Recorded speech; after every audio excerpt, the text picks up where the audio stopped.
Ray Sharp is a man who's covered decades, distances, and disciplines. He was a world-class race walker in the 70s and 80s. Take that in. Do you remember race walking? He does.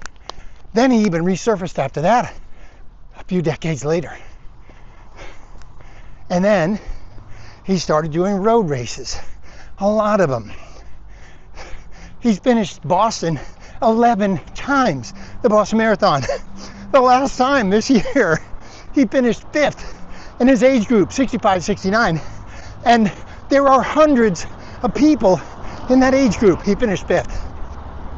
But he's also run 100-mile races and 24-hour races. His ultra sign-up page, which remember just covers trail races, is pretty robust. And he even covered 258 miles over the multi-day across the years race not too long ago. And in October, he's coming back for a redemption run to the Javelina 100-mile race after last year's record-breaking, sweltering Javelina left a lot of runners confused, surprised, and ready to come back and do it again this year. Ray represents the kind of resilience that we're looking for. I think we all seek. And this podcast is about strength and resilience and the freedom to redefine what's impossible and what's possible, no matter our age. And Ray represents that well. So if that sentiment resonates well with you, please subscribe to the channel, like this content, hit the notification bell, and drop us a comment. Let us know, like, what keeps you running long after 60, or just running long after 60. Let us know. Okay, you ready? Because I'm ready. I think it's time. It's time for Ray Sharp. Let's go. Let's go. Let's go.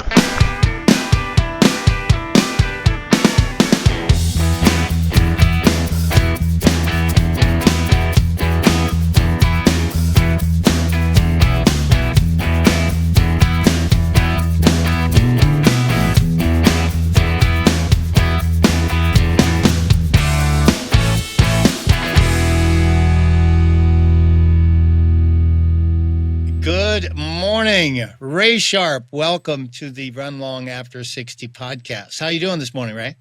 Well, good morning. Nice to be here. I'm doing great. It's Monday. It's an easy training day for me, and it's beautiful and sunny here up in north central Washington state. Okay, excellent. Well, we're in the same time zone. That's good. Mondays are usually my off day, right? So you've got an easy training day. What's your easy training day mean? What's that mean today on a Monday? Oh, it could be an off day, could be a bike ride, could go out and run 5 to 10 miles, but it's not going to be with pace. So, okay. Yeah, okay. That makes it. Okay. Listen, I'm glad you joined. Thank you. It's really good to see you, right? In motion, not just still photos. We see a couple of Ray Sharp still images that are out there in the world, but it's good to see you on camera in person. As we get older, a lot of my guests are all 60 plus, right? And I know for me, just like you, we have a lot of stories in those 6 years. We can't cover all those things, but I figured I'll just dive in. There's so many things I want to talk about, but let's just dive in right out of the gate. I first noticed you because of Boston. You just finished Boston, 5th in your age group, 65 to 69, right? 5th in your age group at 3:09. 3:09. Like, I'm a proud slow AF runner, but that's fast. So just get us into the universe of how we're going to talk about Ray Sharp and how he trains and what he does and what he has done. But let's first tell me about your Boston story. Like, how was Boston? Yeah, well, I'm pretty motivated to sort of stay fast in the marathon. I know there's, first of all, there's a lot of attrition with aging. So every time I age up into a new 5 year category, there are a few less finishers there. And then there's people that are just, sort of fun runners, but I'm still motivated by time and distance. And I knew that I'd had finishes as high as 18th or 20th in my age group at Boston over the last 10 years, but I'd never cracked the top 10. And aging up to 65, I'd be in a new group, which was a big opportunity year. So I ran hard all the way. I was, Boston is a tough race. It's a tough race course. And the last few miles, I usually slow down quite a bit, but I managed to just stay focused and had a fifth place out of something like 650 finishers in the age group. So I was pretty happy. How close in time to your stepping into the new age group were you thinking like, oh, this strategically might be an opportunity for me? Like, how long had you been thinking about that? Was it during your whole training blocks or? Oh yeah, definitely. I had that kind of, I was aware of that. I mean, I think that the year before, well, for instance, 2 years ago, I ran, 3 years ago, I ran 309, 2 years ago, 315, and last year, 322. So, I mean, that sounds like someone in their mid 60s, right? And I thought, I really need to drop that time back down and recommit to fast running and not just sort of slow running every day, but to really focus my training because this would be an opportunity year at age 65, a new age group. Not as fast as the 60-year-olds. So yeah, I was focused on it for the sort of in my mind, and certainly all winter in the buildup. And you're training in Washington, Right. right? You were training. Okay. And, were you training? Do you have training buddies that were in the same kind of universe, same age group? Did you run with guys who were also about that same age with the similar goals? No, not really. I mean, I mostly run by myself. I'll go to we have a run club that meets on Wednesday nights and we run 3 miles. It's just a social event, but most of my training's by myself. Occasionally I'll run with some younger folks in town. I don't really know anyone my age in my area that runs at the paces that I run at. Usually I'll typically win at my age group in sort of a local or regional race, but to come in fifth in Boston's kind of more almost like a world championship level. You have people coming from all over who have qualified to be in that age group race. And so, it was a much bigger challenge. So I was really focused and, kind of being retired, I guess I kind of trained like a sort of a professional athlete. It was the focus of my day. And how did you celebrate? And then by that, I mean, are there people in your life who know what you're doing or have a sense of not just that, Ray runs, but really, were there people in your life close to you that knew this as a different kind of goal because you were aging up into the category? Like, did you have people watching for that? No, I think I've been doing this for so long that I think it'd be kind of boring for sort of my loved ones and my close friends I don't want to just talk about it all the time, right? I Right. think more like it's more the online running community, like people, maybe Instagram friends or whatever, that like we would really take notice of something because that's that's how we're affiliated. That's their interest. That's So 100%. people like you, Mark. So Right. I probably, Not- yeah, I heard more from people I didn't know than from people I did know. But actually, I got a couple of texts from some local people that I run with and that had been seeing me on the tracker. And so that was really gratifying. That's pretty exciting. How many times did you run in Boston? This was my 11th in a row. So I started doing it in 2015. Is that a streak that you're trying to maintain? And do you have other races that are similarly situated? So you've also done them many times? I really like Boston. I felt like it was really special, and but also I had a longtime friend who lives about an hour out of the city on a train line, and so that facilitated that. It can be really expensive to go to these big city marathons. It's hundreds and hundreds of dollars a night at a hotel that's in the center of Boston or Chicago or New York. Right. So, you're looking at a couple of $1,000s with travel and say a 3 nights hotel stay. So I think that's why I kept doing Boston. But I do love Boston, the crowd support, the history, the unique challenges of the course with its hills. Being a point-to-point race is exciting. So I love that one.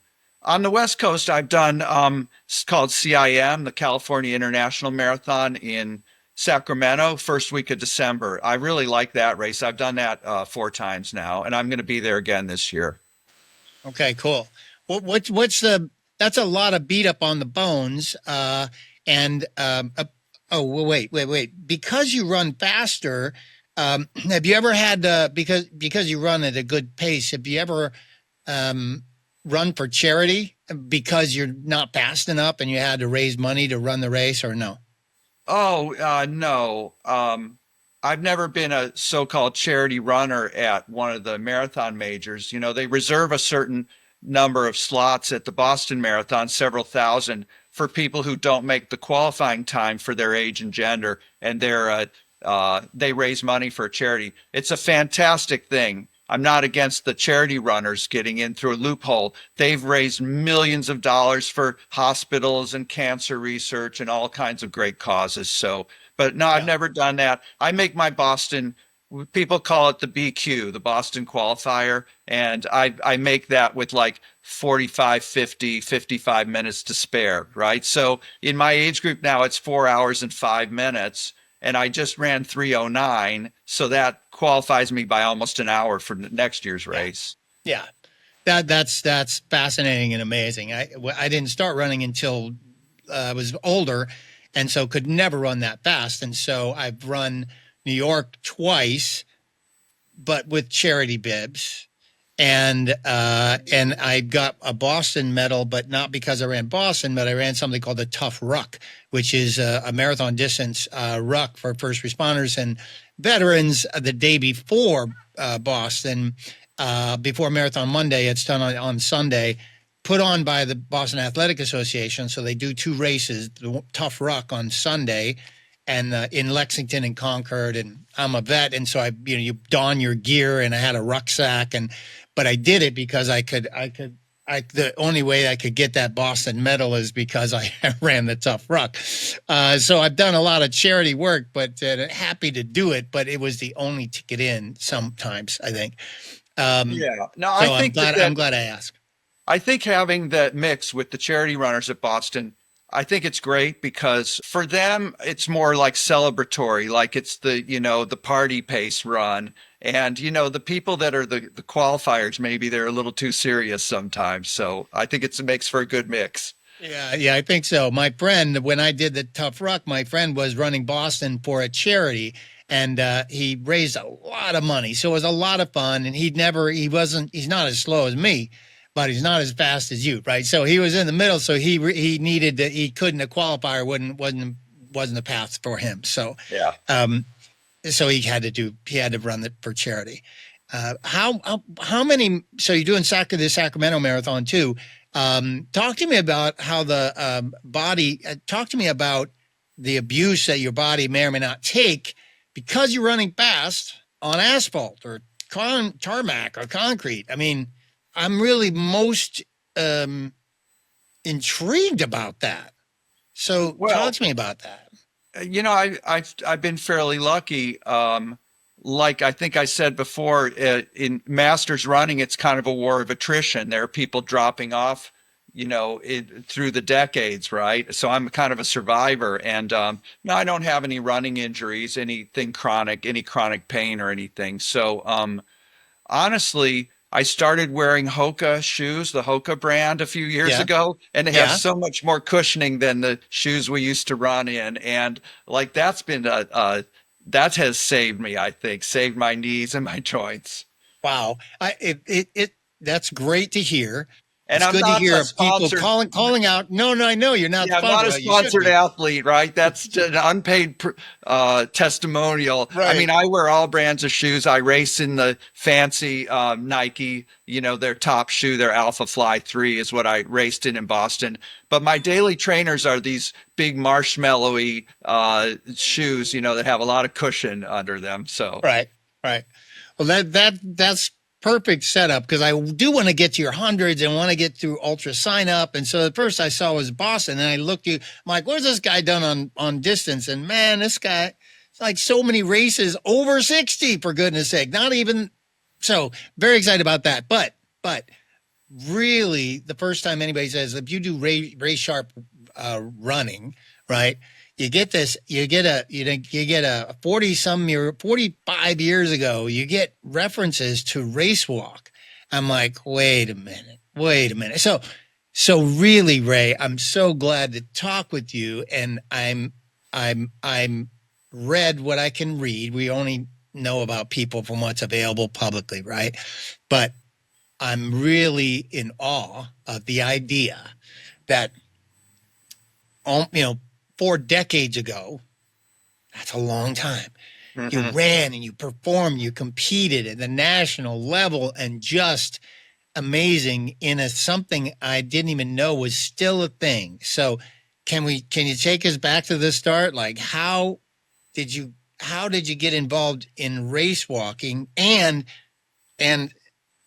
not to tell your whole life story here, but how is that still related to, you've covered a lot of miles on feet in your life, right? So take us back to race walking and tell me what it is and tell me what you did and how Well, it impacted the rest of your life, I suppose. so we have about the next 15 hours to go over this, right? Yeah, right. Yeah. We got whatever.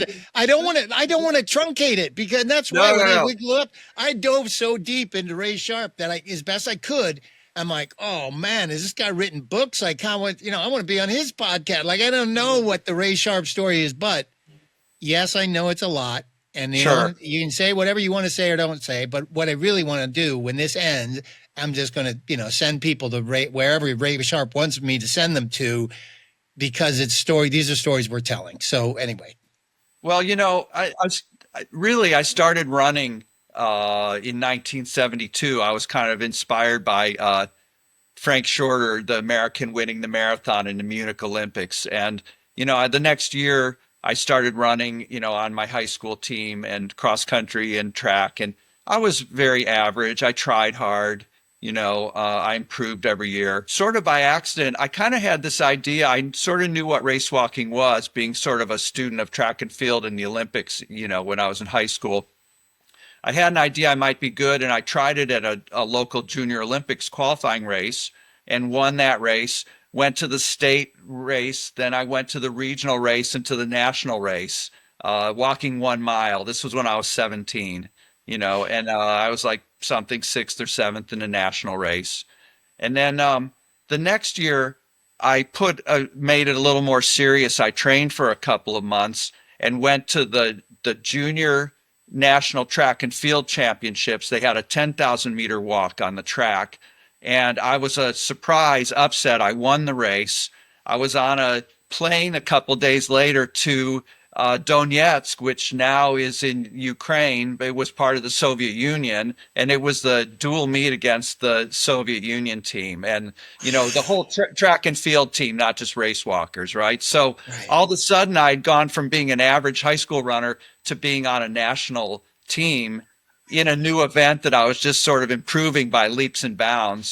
So anyway, I had this career for about 10 years at being a national and international level race walker. Didn't make an Olympic team, came close, but didn't. But in other years, I would make our national teams and be in the top competitions, world championships and world team race walking cup events and Pan American level events and, just different races against other nations.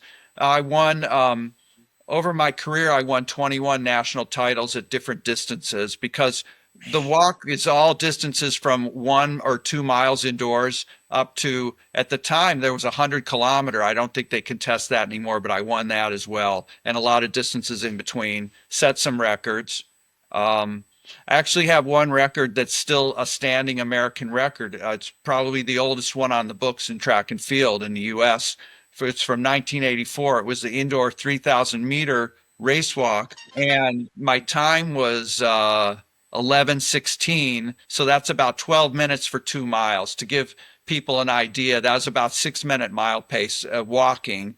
Race walking has rules. You have to have one foot on the ground at all times. So when you're pushing off with your toe, your heel is landing, and then the leg has to be straight underneath the body. And that's what gives it that peculiar hip turning gait. And they're judges, watching the race to make sure the competitors are proceeding in a fair manner, or you can be disqualified. So, yeah, I did that. I think maybe something to say about it is people see race walking, they're like, oh, that must be painful. That must hurt your hips, joints, or whatever. But actually, there's less force of impact than a runner has, because we're not hopping through the air and landing on every stride. It's more of a smooth rolling progression of steps, and probably easier on the knees, probably less wear and tear on the joints. So I was able to train hard aerobically, develop this big aerobic endurance base, but not be as hard on my joints. And that may have been something that kind of propelled me into this masters running career, that I was able to train hard, but not sort of get worn out for running. And I can pick up running as sort of something new now. Does that make sense? Yeah, of course it does. Of course it does. But wait, I want to go back for a second. So how old were you? So you were out of high school. This was what's so fascinating, that, and you were just trying something because it was different, right? You were trying it. Right. And so did you have any, did you have any training to learn those rules? Like, one foot's always on the ground, and that, like, when you were a kid, though, I mean, you're, a teenager, like, yeah. Did the coach just say, yeah, just don't run, just walk? Yeah, don't run? Like, what did the coach say? I mean, that's a good question, and I can't exactly remember the details of how to answer that. There was no YouTube, right? This was the late 1970s. There was no YouTube. There was no Google search. And actually, there was some kind of a little pamphlet, almost like a mimeographed pamphlet called Track Technique or something, that came out like monthly. And I actually dug through some of those that our high school coach had, and found a couple of like technical articles on race walking. But by the next year, then I had actually gotten a book that had a lot of photographs in it, that was through like Track and Field News Press or something like that, and got more information about, what the form should look like. I didn't have a coach. I would walk by, like shop windows where you see your reflection, and I would like check my form. And I was just kind of self-taught.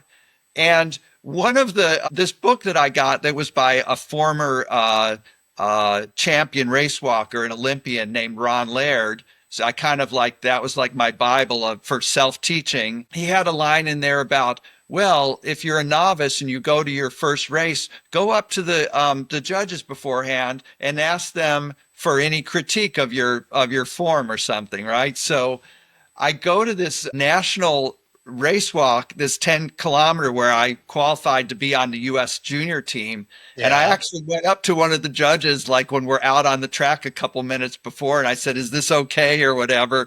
And, later on, years later, I met that guy again, and he was like laughing about it. Like, well, we didn't think you were going to do very well in the race, coming up and asking if I was even doing it correctly. But, well, that's a great memory, man. That is a great memory, right? I mean, that's pretty funny. But I love that you took the book.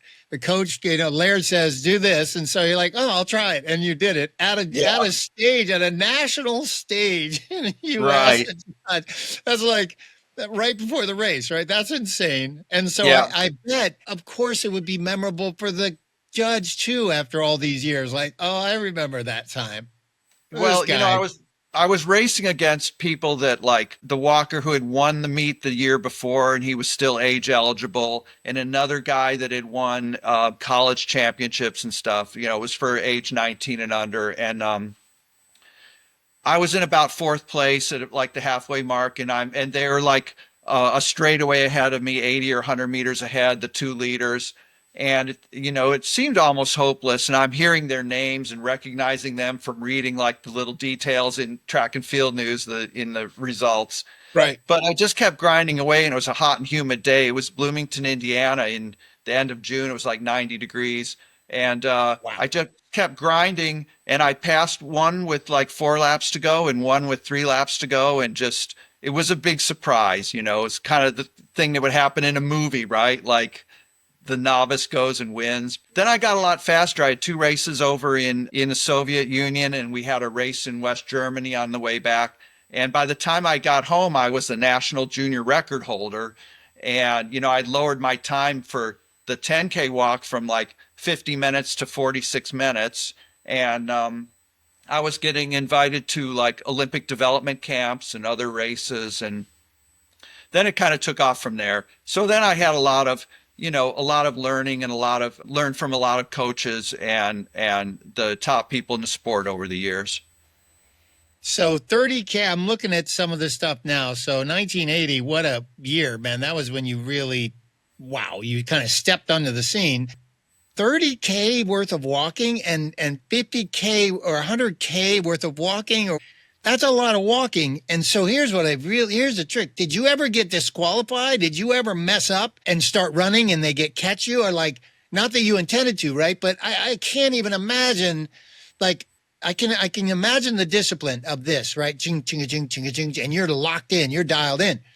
I did have a couple of DQs. Race walking is complicated and hard to explain because when you slow it down when you look at it in like high speed film and then, you know, look frame by frame, most of the time people are coming off the ground a little bit, and it's defined right now as judged by the naked eye. They don't have any like devices in the shoes or something, you know, for some type of definitive to tell you if there's a loss of contact. I was disqualified a couple times, but it's not like you forget and start running because you're so excited. You know, like if you're a swimmer and you're doing like the breaststroke, you don't all of a sudden start swimming freestyle, right? You're okay, right, you know, right. But you know, in swimming, there's form violations, right? If you do the wrong kind of kick or something, you know, it's kind of more like that if you're not having your best day and you're really pushing to keep up and, you know, maybe, and sometimes, you know, I didn't agree with it either. I didn't think that it was right, but you know, that's the nature of the sport.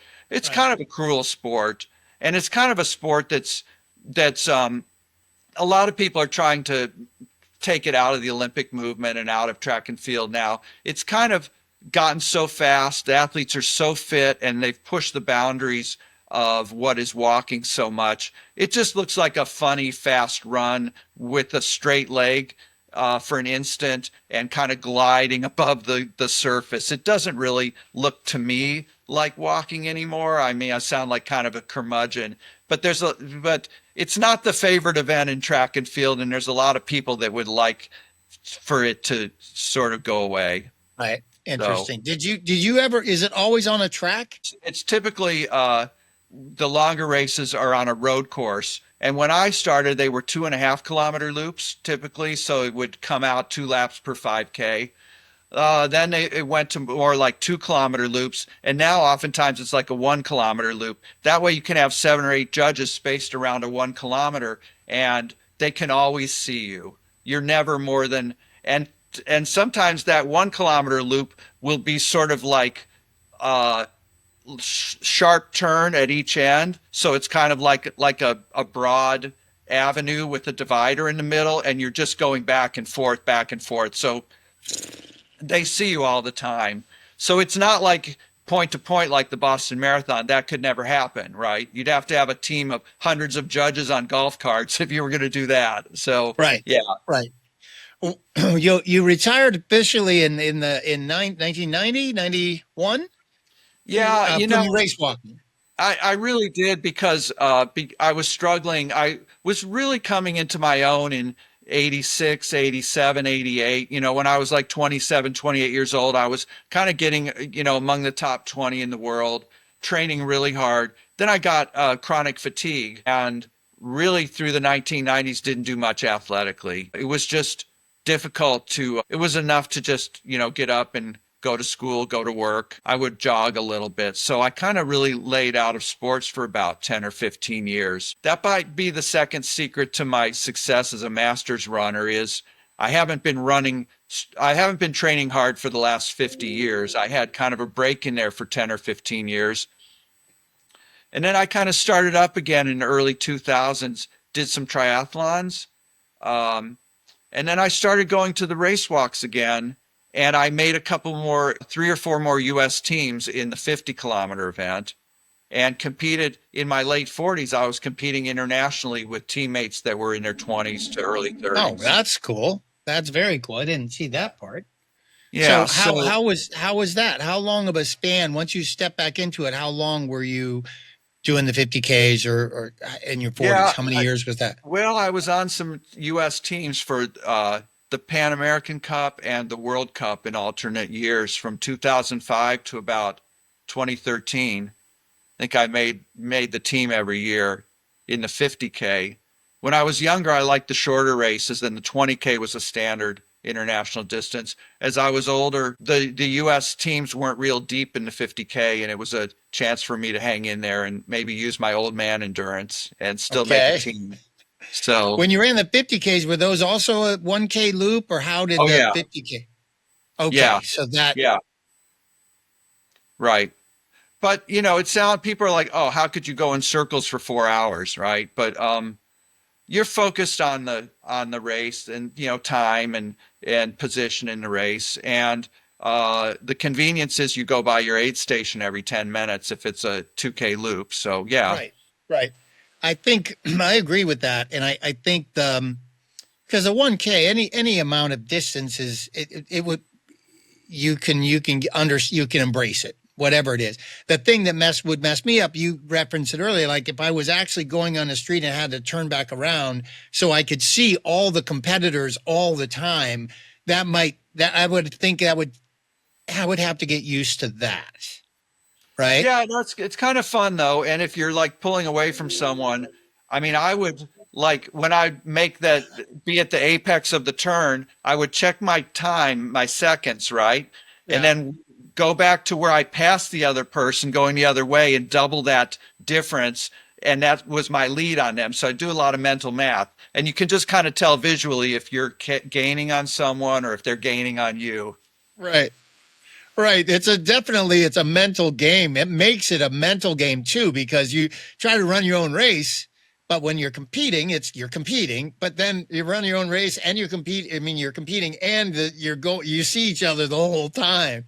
So that's pretty fascinating. That's fascinating. Well, I'm focused on time and I'm very focused even, now with my running a marathon. I'm anticipating what the next mile time is going to be. And I'm quickly checking as I go by the mile marker in the race and, doing the mental math and, okay, I know I'm slowing down, but if I can hold the last 6 miles at 7:30 per mile, it'll get me under 3:10 or whatever. So I'm always doing the mental math during the race. Man, you're a beast. You're a beast. Well, okay, I just realized this. Wait, you've been doing this for so long. So the technology that you've witnessed change over the years, right? So tell me, to go back like the 17-year-old who's looking at that pamphlet before Ron Laird came into your life, right? You're just wearing what are you wearing? You're just wearing Converse shoes? Like what are you wearing in 72, right? And talk to me about technology over time that's changed. Yeah, no, you're right. When people hear technology now, they're thinking GPS watches and heart rate monitors and, lactate threshold testing and, all this stuff. But the biggest technology has been the shoes, obviously. It's so obvious that you don't think of it, but that's been the biggest change. I mean, the first running shoes I ran in, the Onitsuga Tiger, which that became ASIC's brand, they were 10 millimeter thickness of like a hard rubber, and that was it. There was no padding, no midsole, right? You run Uh, over a little rock, you're injured. yeah, You know what I yeah. mean? It would pierce that, yeah.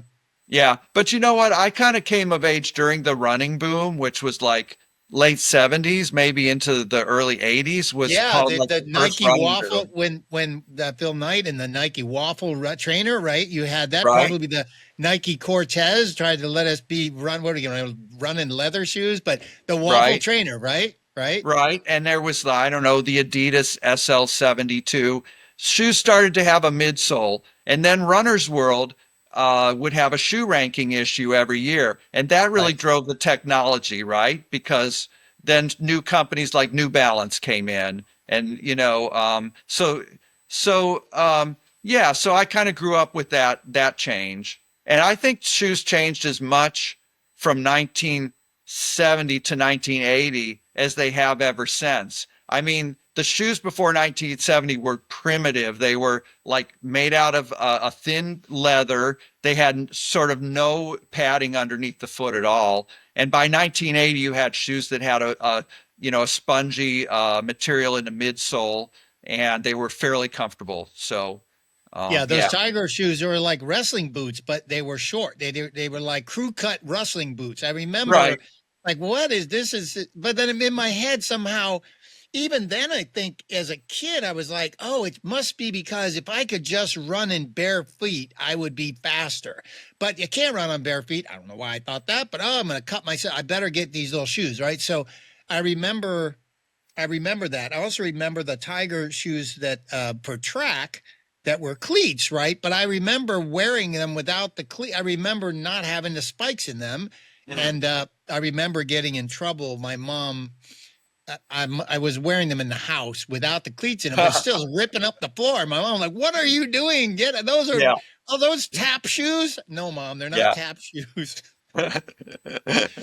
So when you took a break and the chronic fatigue is no joke, but it can affect people from all over the place. Like, did you know, was it related to running? Was it related to just life? Like, or how did that come about? If I can care about it, because I don't know much about it really. And to Yeah, take that long of a break and to have the resilience to say like, oh, I'm coming back now. I can do that.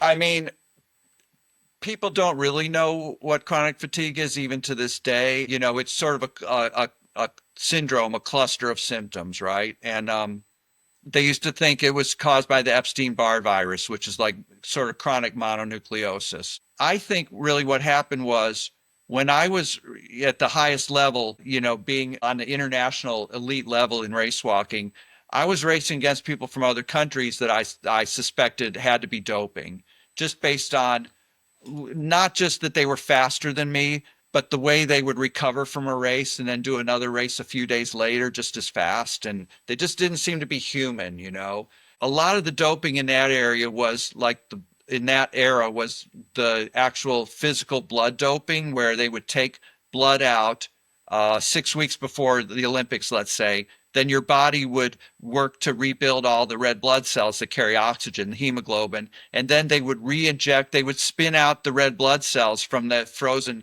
blood sample and re-inject that, right?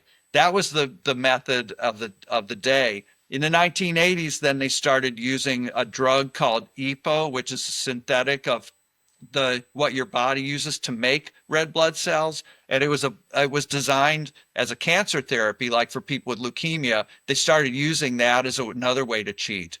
But the reason I bring that up is I was in an arms race against people that weren't playing fair, and to try to get faster and train harder, I was moving to higher and higher altitude every year. Like I lived at 5,000 feet, then 6,000, then 7,000, and then 8,000. And I think the hard training at 8,000 feet just was the breaking point for me. And I got sick one day, which didn't feel like a cold. It felt like the flu, the kind that really knocks you out. And I just like never got over it for about 10 years. I mean, it wasn't as bad as at the onset, but I would have swollen glands. I would have like night sweats, achy joints, fatigue, difficulty sleeping. But like after I would eat something, I would just want to put my head down and go to sleep. So I just kind of got on with, I finished my college. I started my career. I was teacher for a few years. Then I eventually ended up working in local public health in northern Michigan for about 20 years. You know, like anybody who has a career, starts a family, um, and you get into your 30s and into your 40s. I gained weight. I gained a couple pounds a year for about 10 years. So I probably put on about 20 pounds from my so-called racing weight. And in my mid 40s, I guess I just kind of started to reverse that process, become more active again. Started biking to work and back, raced some triathlons, first local races and then the Ironman length races. Had that second go at racewalking and made some international trips. Then when I retired, long story short, I retired at age 59 and threw myself into more running training.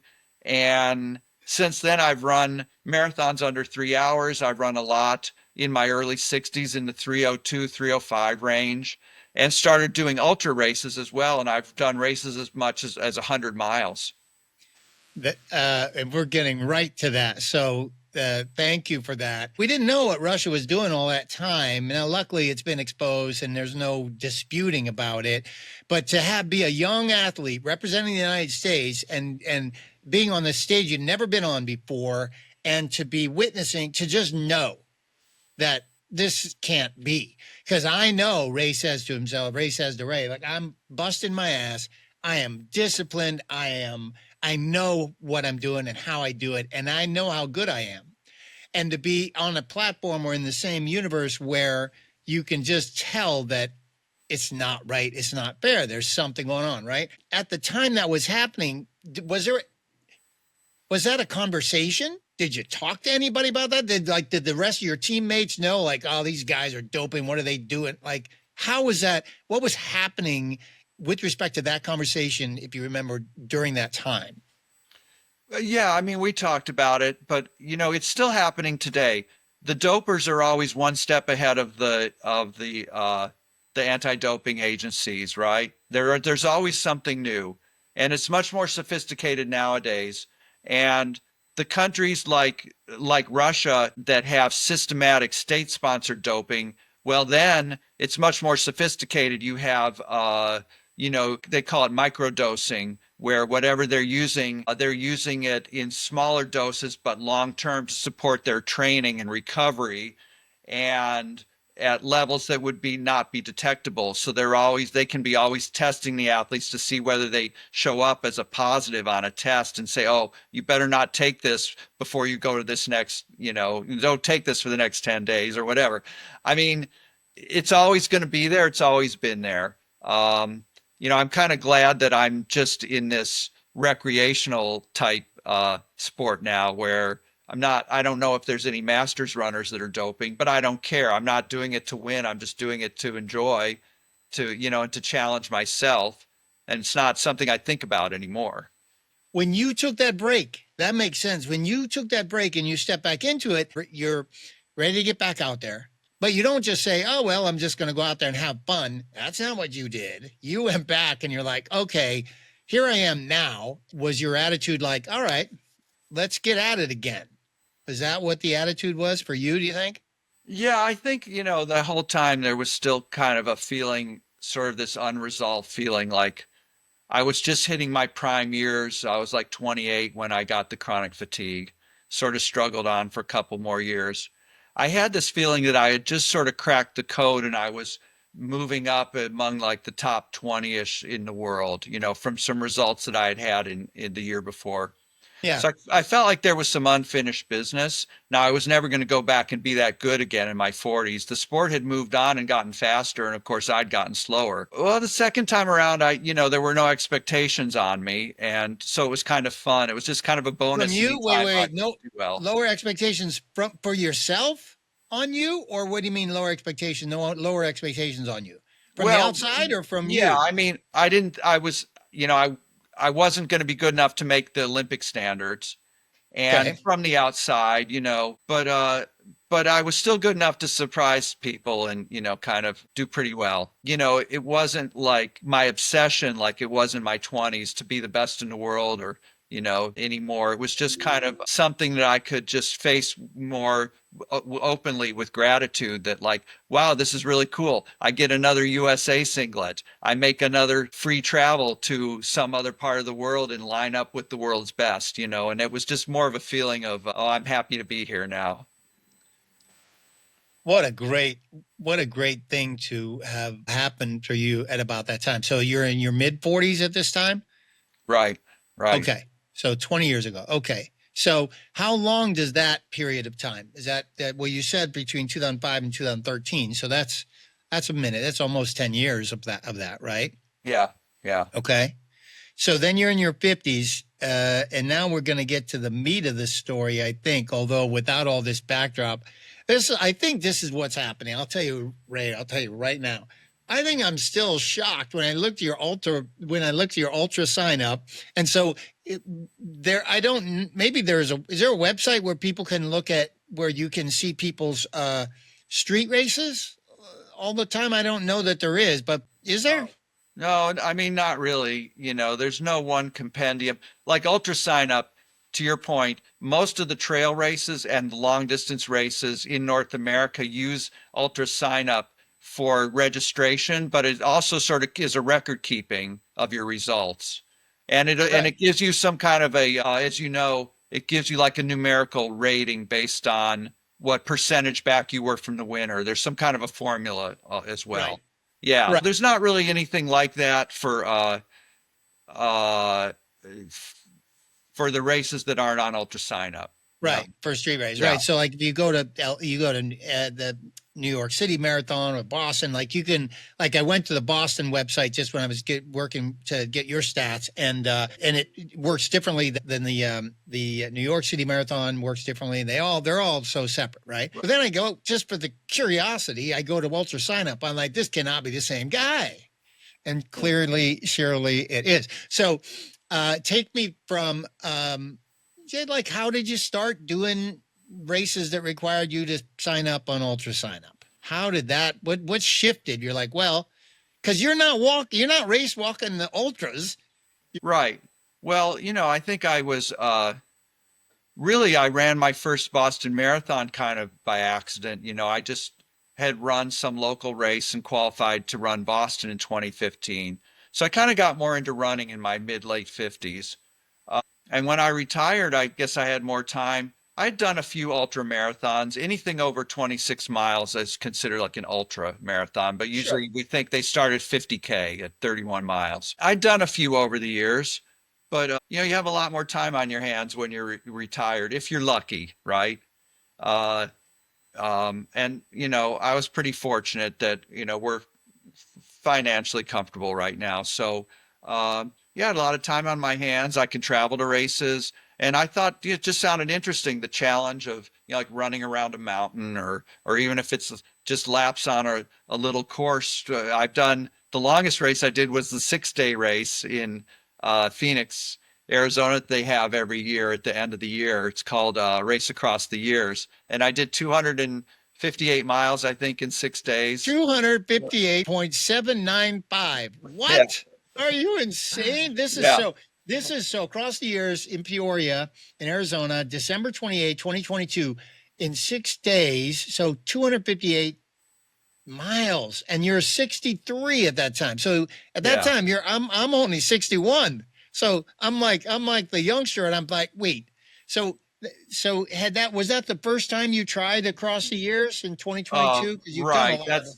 That's the only time I've done a multi-day race. So other than that, the longest races have been like 100 miles. And I've done more in sort of the 50 mile trail races. I've done more 100-kilometer, which is like 62 miles. So yeah, that was kind of an interesting one because you sleep in a tent and you do like a 1-mile loop around a park in Arizona. And they have a big food tent there, so they're serving meals around the clock for 6 days.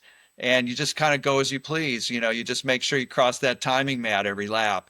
And it wasn't a particularly good result for me. I think if I did it right, I could do 400 miles in 6 days. But I learned a lot and I had a lot of fun. You meet people you walk a few laps with someone in the middle of the night and you hear their life story. So, it's just kind of more of a community event. Did you ever get to commune with people before the ultra scene? So when you did marathons, like it's competitive and it's solo often, right? So Yeah, I think it's different. I think the ultra running community is smaller than the masses, the 50,000 that run the New York Marathon. The ultra races are typically much smaller. sure. And so in a way they're still friendlier, I think. It's not a knock against the big marathon races, but ultra running has just sort of more of a do-it-yourself community kind of a vibe. It's not.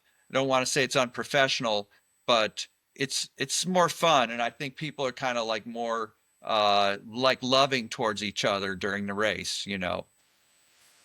I think that's true. I think that's very true. Although I think probably depends on the universe too. The fact that you ran Boston so many times, the vibe in Boston and the spirit and the vibe is really good energy in Boston.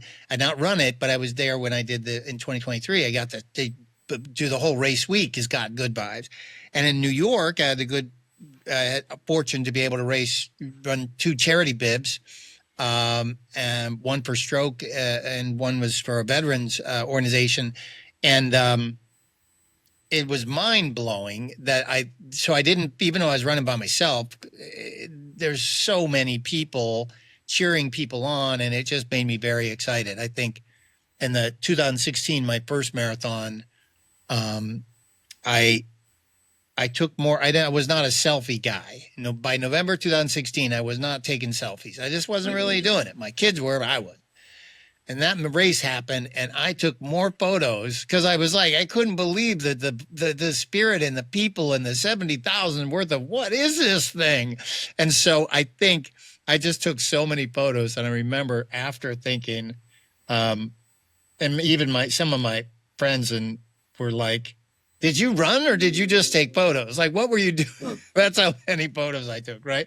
Yeah. So I think you're right. The community is different. So, And what I would say that in the big marathon races, the cheering comes from the people on the sidelines. In an ultra marathon, the cheering comes from the people that are in the race with you, because you may be out in the woods and it's 5 or 10 miles to the next aid station, and you won't see a soul except for that person you happen to be running next to. And so your support comes from your competitors and not from people on the sidelines. That's the difference. Well said, man. Well said. That's exactly right. You've taken on looking at your ultra sign up. You've done so many different distances. How do you choose the races that you choose? How do you decide? Oh, I'm going to do this. I'm going to do that. And I see some like the ones close to you, Strawberry Fields Forever. I just love the name of that place, but it looks like you've done that a bunch of times, right? So how do you choose? How do you choose the races?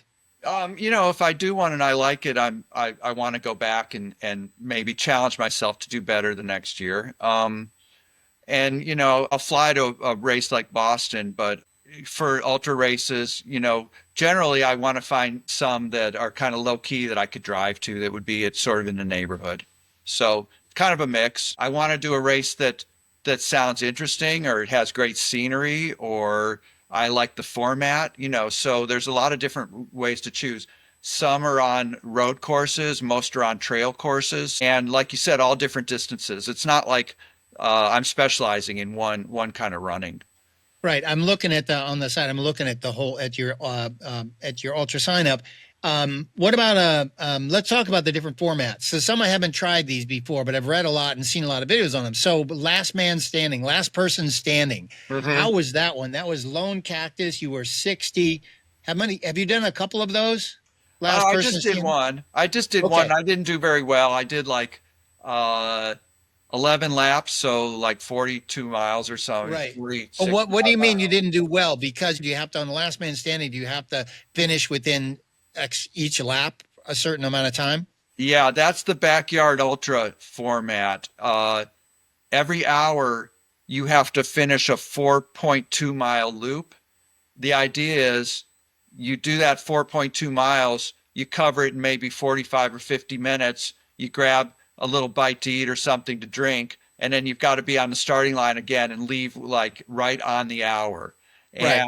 And if the reason they choose that distance, whatever it is, 4.2 miles, something like that, is that 4.17. It's some odd number. Yeah. yeah. The reason is if you do 24 of those, that's 100 miles. So every day you stay in it, it's another 100 miles. And if you're not there to answer the call for the next lap, then you're out. So it's the last person standing. So it's not a race of speed. You can do the loop in 40 minutes or you can do it in 59 minutes, but you have to start the next lap. Right. Right. Will you do it again? Will you try that format again, do you think? I don't think so. I don't think I really enjoyed it. What was the worst thing about it? Because I'm very curious about that format as I watch, because I'm slow, but I'm not so slow that it's not a possibility. I've only learned this about myself not too long ago, but I choose them because I like to do stuff I hadn't done before. And like you just said, often if I do something I haven't done before, whether I'm get the medal or not, whether I finish big or not, honestly, it's mostly like I just scratched that itch and it was so cool. It was fun. It was the experience, but I don't necessarily need to go back to it. Right. So I'm kind of want to set myself up for a backyard kind of universe so that I enjoy it. So having said that, what's the worst part about doing that format for you? Well, the worst part is you get back to your home base every hour and you have to make the commitment to start the next lap. That's all. If Is you're it because running, you're comfortable? Like that's the other. I can't imagine after every once an hour sitting down. Like I'll never last more than 3 laps. I'll be like, oh no, I'm done. yeah, it's the first few laps are easy because you have an hour to cover for 4 miles. But the one I did was rather difficult because it was on a pretty rough trail. It wasn't very fast running. Oh, Like I okay. had to work to make the laps in 50 minutes. It was a rough trail and I just kind of wore down after about 30, 40 miles and I kind of got sick of it. But everyone should try one once. I might do one again if it was the right course and the right weather conditions. But Right. that's the challenge of that is you've got to pick yourself up after like a 5-minute rest and line up and start the next lap. If Right. you're running 100 miles on a like a big loop, a 50-mile loop, or even a 20-mile loop, you don't have to make that decision to go on too many times. You're out there. You better keep going. Right. Right. So you did the backyard once and you 40 miles, did that. Did across the years. I studied that a lot, but I just couldn't imagine just because, and they just changed it this year. They got a different permit. I think they're actually going somewhere else, I think. But just that flat, I don't know. I just couldn't imagine on that surface that long. Although I've seen a lot of people do it, obviously. Yeah. The when I did across the years, now they are on a new course this year, a new location, but it's similar. It was about half pavement and half dirt, like a packed dirt, very smooth. The problem I had the year I did it was it rained like very heavy rain, like 3 of the 6 days, and the dirt part actually got very slippery and puddles and thick mud. It just wore me down. The weather wore me down that year. And I think I learned a lot from that experience. But yeah, I like all the different types of races. I just did a 100-mile race. I had a pretty good result. It was February 15th. It's the jackpot ultra Yeah. races in Las Yeah. Vegas. Take us That's what, there, man. Take us there. Because I've seen a lot of those videos when I saw this in your February 15th. I'm like, okay, this guy. And it looks like you're signed up for the Javelina 100 in October, right? Another 100-mile right, race. So okay, right. now we finally built up to it. I'm like, this Racewalker guy, who's this freaking guy, does Boston, and now he did a 100-miler just yesterday, it feels like to me. So Yeah. yeah, talk to me about jackpot. Talk to me about how did you pick that one, and were you concerned about the heat? Like, luckily, I mean, and that's why they put it in February, I think. But tell me about that, and tell me how did you get ready for that 100-mile race, and how did it go for you? So that race, so most of the 100-mile races that people have heard about, like the Western States race or the Hard Rock 100, they're on rugged mountainous trails. This was on a 2.4-mile loop in Henderson, Nevada, a suburb of Las Vegas, around a lake. It's called Cornerstone Park. And so I did like 44 laps for 100 miles.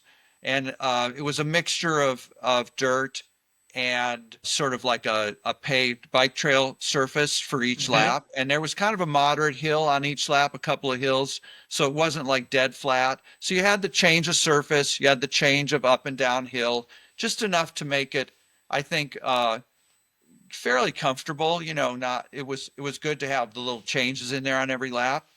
And yeah, I had a good race. It was about 101.6 miles, and I did 23:21, I think. So I was right around 23 hours flat for 100 miles. But the first 50 miles was 8.5 hours. I mean, I was zooming. Wait, how First, long? the first 50 miles was like 8.5 hours. Oh, My first 25 miles was 3 hours and 33 minutes. So I was on pace for like a 3:45 marathon. did Well, you that was a plan it? Did you mistake. plan it that way? Like No, what? that was That's, it was what were kind you of thinking? it was kind of a mistake. It was kind of a mistake. I mean, generally you try to make time while you're feeling good, and then you're going to do like a lot of suffering during the night, but to get to the finish. But I think I kind of overdid it.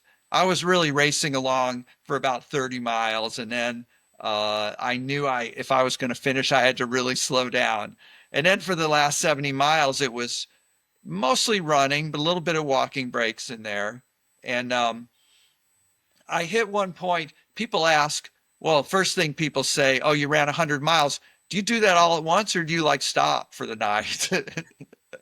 And I got, Legit question. It's a legit question if it's a people don't legit know what a question. 100 miles is. Yeah. You can stop whenever you want, but you try to keep going, right? Right. So um, I got to a point at about 4 in the morning. I'd done about 86 miles at that point where I was so sleepy tired that I was just slowing down. I had figured to break 24 hours, it'd be nice to get my 100 miles under 24 hours. I knew I had to be doing like 17 minutes a mile or something, just, for those last 20 or 30 miles. And all of a sudden, I did a mile that was slower than that. Well, I thought, I'm not going to make it. I came into there's a little warming tent at the lap station. Yeah. I went in and there was a cot there. I laid down. I slept for 22 minutes. I looked at my watch. I went to sleep. I woke up. It had only been 10 minutes. I said, I need to sleep more. After 22 minutes, I got up. I ate, which I'd been kind of nauseous all night and just sipping ginger ale. I ate a good meal. I had a couple of veggie sloppy joes on buns. And I went out and ran that last 13 miles faster than I had been going for like the previous 20. So it rejuvenated me. Oh, Yeah, and I ended up around 23 hours. But yeah, I started way too fast. It was kind of a warmish day during the afternoon. That hit me hard. And I suffered through the night, but I didn't quit at 50 miles and just say, oh, DNF, that's a good 50 right. mile time. I'm going to go home. Right. Good for Uh, you. I've seen so many people. This is the first human being that's looked me in the eyeball saying, this is what you did. So many people, when they're running the 100, the advice they would say is don't drop out, stop, sleep, or they say almost always rest a minute, yeah. eat, do what you can to eat. So, man, it sounds like you crushed it. 22 minutes sounds like the perfect amount of time. Eating the food, perfect amount of time. And is it still dark outside when that finished? Was the light out or was it still dark when you went back out and finished the last 13 miles or whatever? Yeah, it was still dark for about another hour. Then the sun was coming up. That always gives you a lift in an ultra when the sun's Yeah. coming up. And it's just your circadian rhythm. You're like, okay, right, I haven't slept last night, but it's morning and my body knows it's morning and it gives Yeah. you a little lift. Time And to then go. ran to the finish.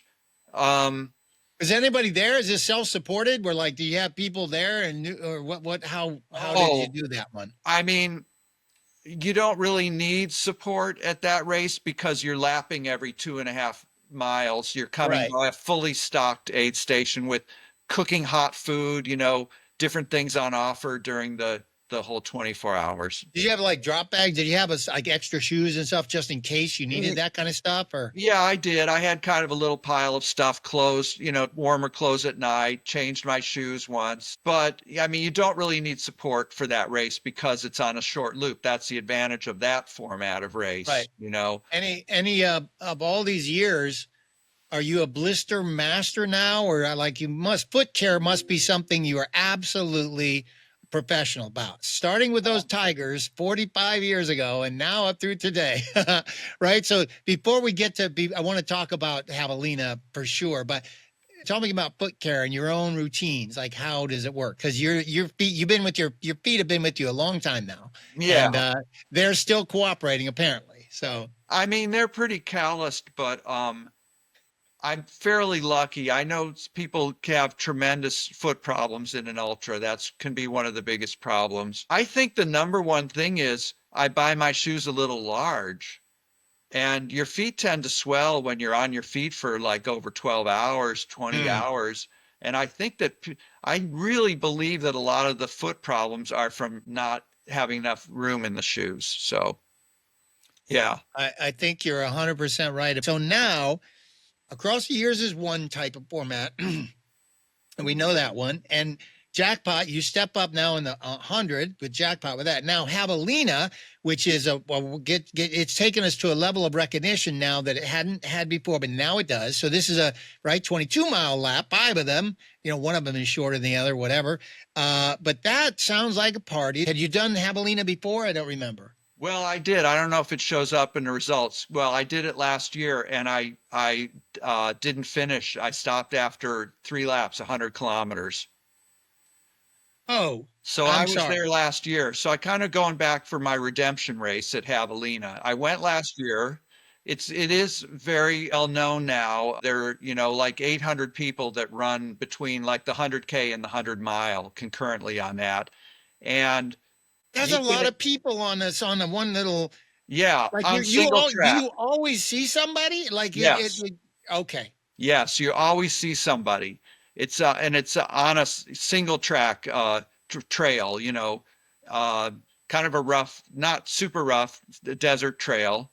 It's got some climb in it, as you said. It climbs kind of the first half of the loop, and then it's kind of these nice runnable, smooth downhills on the way back.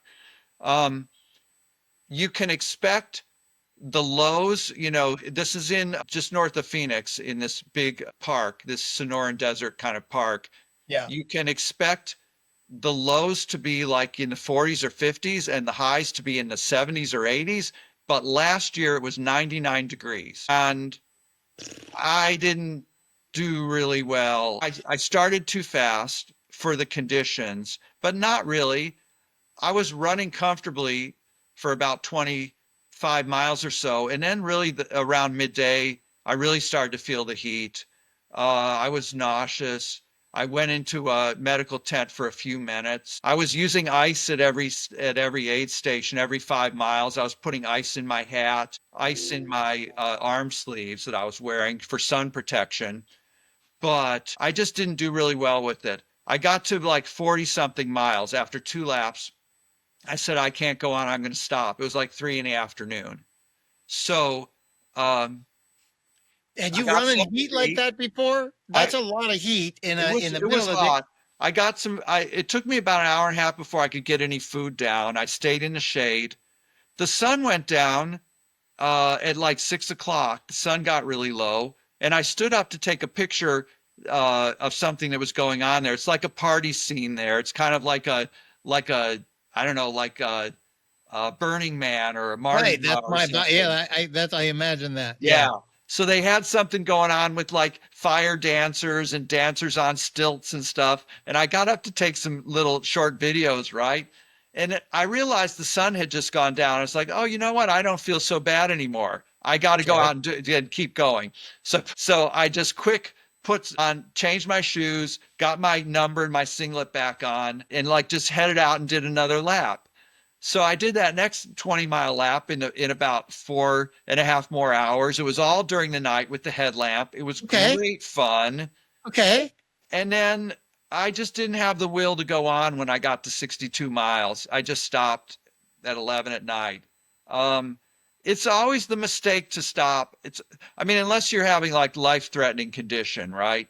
Unless you've either broken a bone or you're, going into like organ failure or something, but, or severe heat stroke. But Right. other than that, it's always a mistake to stop in one of these races because you're going to have low points and you're going to come back from them. And I just should have kept going. But I did 100 kilometers that day. It was the hottest day they've ever had for that race. So I signed up for the 100-mile again this year. I want to get the job done. Okay. I think, I love this. And thank you for kind of sharing it exactly this way. Because now this is a guy, you've covered more miles on your feet than I will ever be able to cover, no matter how fast I become, which I won't, right, in your life. And the idea that we never master ourselves in a way that you can't always just keep going. And so in the moment, you make a really reasoned choice and a decision to keep going. And I agree with you, unless a bone's sticking out, like whatever, he should be able to go.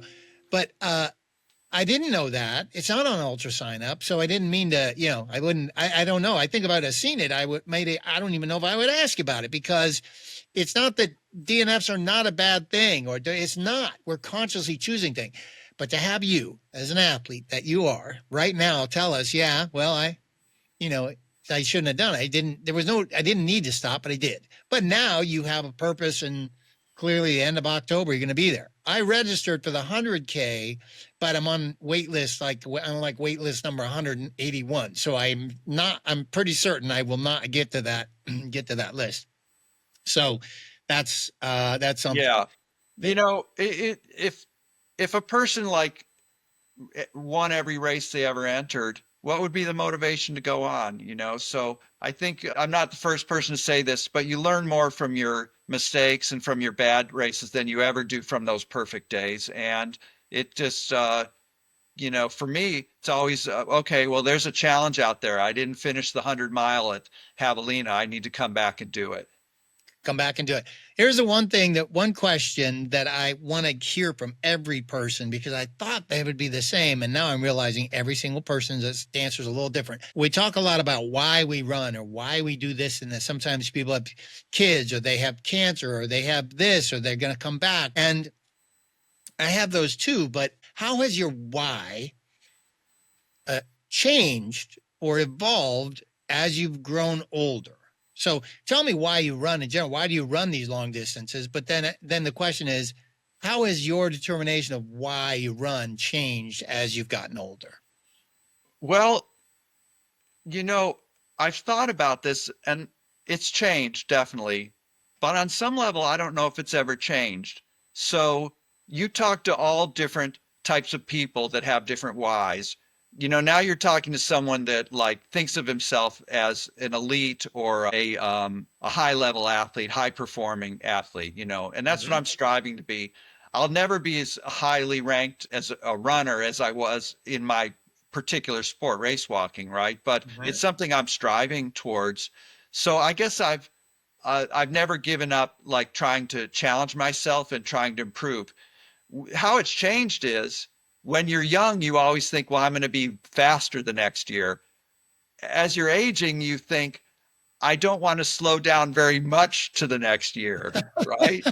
That's the definition of success, right? In the Boston qualifying times, every 5 years I age up now. They'll add another 15 minutes or another 20 minutes. So if I only slow down by 10 minutes in a 5-year span, that means I'm improving. So I've never given up trying to challenge myself, trying to achieve excellence. But the definition of that has changed. And so the definition now is really not more about winning or, making a national team or beating some other individual, but it's always about trying to get the best performance out of myself. So I am very still performance oriented, even though I'm not winning oriented. I take my victories as I executed that race as well as I could on the day.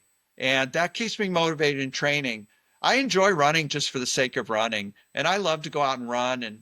And I like to listen to a podcast or or just, go out and run like on a trail or something. I usually don't, on the roads, I'll listen to things, but on trails, I like to just hear the nature and, listen for the rattlesnakes. Right. So I don't have the headphones on when I'm running on a trail. So I still like the feeling, the enjoyment, that I get from exercise every day. Maybe it's sort of a compulsion with me, a lifelong habit to exercise. But as I'm running, I'm always thinking about that next race and how can I execute that and perform well. So it's a bit of like mental training is going on along with the physical training. That makes sense. And that it makes sense for who I understand you to be now that I've shared some time with you, right? So October is Javelina. Is there any races or anything you're going to put on the books between now and then? Like when you, during doing training for 100 mile, or you have to run, not necessarily, 100 Ks, but do you make races a part of your training schedule? I guess that's the question. Yeah, definitely. I don't have any other races I'm entered in before late October, but I will definitely do some races up here in the Pacific Northwest. Maybe 50 miles, maybe 100K. I mean, maybe even 100 mile. But and like you say, they're a training race, but they could be. It's every race is an opportunity. Could be my best day. In one that I'm not really pointing towards. Sometimes that Right. happens. You haven't put as much pressure on it, and you just seize the opportunity that day. So I'll certainly pick up some races. I'd be really surprised if I haven't raced in the next 4 to 6 weeks. I'd be surprised, right? Because I usually don't go that long between races. Right. Yeah, that's why. That's really another reason I'm like, okay. Ray, it's been an absolute joy to speak with you. Thank you for sharing the stories, man. It's inspiring, keeping me inspired. I'm going to read up on walking and see what it feels like. This is probably really great for the hips and from a mobility perspective. Is that true or no, you think? Yeah, I think so. And I think it's a good cross training for, and especially thinking about in the ultra running space, a lot of ultra runs, you're going to do a fair amount of walking mixed with the running. If the race is long enough or hilly enough, you're going to be walking. So I think it's great cross training. I would actually caution you. There's a difference between sort of just a power hiking, just kind of like a hiking that you would do, but I do maybe that. Yeah. and concentrating a little bit more on the tempo, getting your stride rate up to a little quicker tempo. And, there's a difference between that and this technical race walking where you land on the heel with the toe up and with a straight leg. I wouldn't do too much of that the first day. You'll get kind of sore shins from that landing, from that toe up motion. Yeah, I think I want to try it. It's like test driving a car, maybe not Yeah. doing for some big distance, but just I feel like as a kid, I don't know, when I was 12 or 15, I know I've done that movement before, but I just don't think I've done it in years, decades now, until I read a little bit about you. I'm like, okay, here we go. Let me give it a try. Yeah, All well, right, right. we're living in the modern world now. You should look for a few videos, short videos on YouTube, and there's some instructional ones and some racing ones, and just I sort of want get to a mental picture before you go out. I'm going to actually, I want to look up Track Technique Monthly. I want to see if we can find that. I bet one of those is around. I bet we can find it digitally. I bet there's going to be one. Yeah, And I I'll don't look up know. Ron. That's I'm like gonna look up really going Ron. back in the olden days, but I would look at a couple of short yeah, but I would look at some there's a friend of mine in South Carolina named Ian Watley, and I would look for his videos. He's got some like 5 and 7 minute short videos that are like, how do you begin with race walk technique? Okay. I'm going to do Yeah, and it. that's I love it. and I would look at that, go out and maybe jog a little to get the circulation going, or do some fast sort of hiking, and then sort of dabble with that race walk motion for like 100 meters at a time and see what it feels like. Okay. I'm going to do exactly that. All right. Great. I think we covered it all, Ray. Thank you very much, man. I've had a lot of fun. I hope this was good with you too. This was nice, man. Good to talk with you.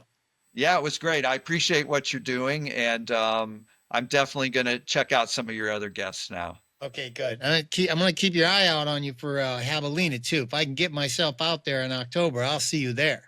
If Okay, not, that I'll be sounds cheering great. you on from the sideline, just like the Boston Yeah. series. Well, good Right? luck. Good luck with your training too. Okay. Thank you, man. I'll talk to you soon. All right. Okay. Bye-bye. Take care.